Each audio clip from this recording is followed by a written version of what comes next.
6 people convicted in connection with organized crime gangs have been sentenced to death at 2 courts in Chongqing in southwestern China. 35-year-old gang leader Yang Tianqing and his accomplice Li Chenghu were convicted of murder and of organizing a 9-member criminal gang. 2 other gang members were sentenced to death with a 2-year reprieve, while the other 5 members received jail terms from 11 years to life.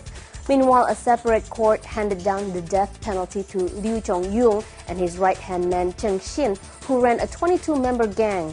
The other 20 members were jailed for 1 to 17 years. Another 23 suspects are on trial on similar charges at a 3rd court and will be sentenced later. A Chinese group is accusing search engine Google of illegally copying Chinese language works for its digital library, adding to disquiet about a project to scan millions of books.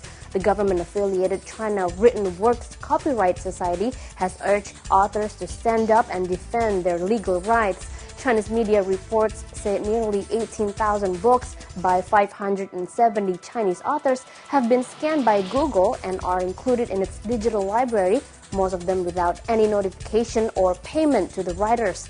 Google's current book settlement proposal offers to compensate authors $60 per title if they allow Google to continue using their books online, while 63% of revenues generated from reader downloads will go to the authors. China's President Hu Jintao has told his U.S. counterpart Barack Obama that closer cooperation on fighting climate change could help improve overall ties between the world's top 2 greenhouse gas polluters. In a phone call on Wednesday morning, Beijing time, Hu says he was optimistic about UN-led talks on a new global framework to tackle climate change, adding the 2 sides face common challenges in the field of climate change and shared common interests. Obama is due to make his first presidential visit to China next month. Trade, military plans, and human rights are all issues likely to be discussed between the 2 leaders.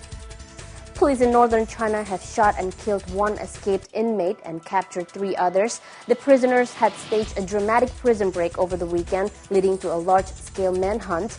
The escapees tied up 1 officer and stole his uniform, killed another officer, and stabbed 2 others during their prison break on Saturday. The group was apprehended by police near the Inner Mongolia regional capital of Hohhot. 1 police officer was injured during the operation, while more than 6,000 armed police and security officers were involved in the manhunt.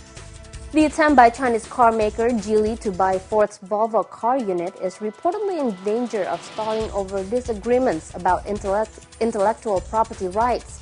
Representatives from Ford and Geely have been discussing a sale for around $2 billion since early this year.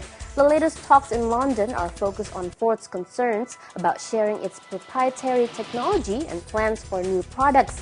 But according to Reuters, an impasse on that issue could scupper the negotiations.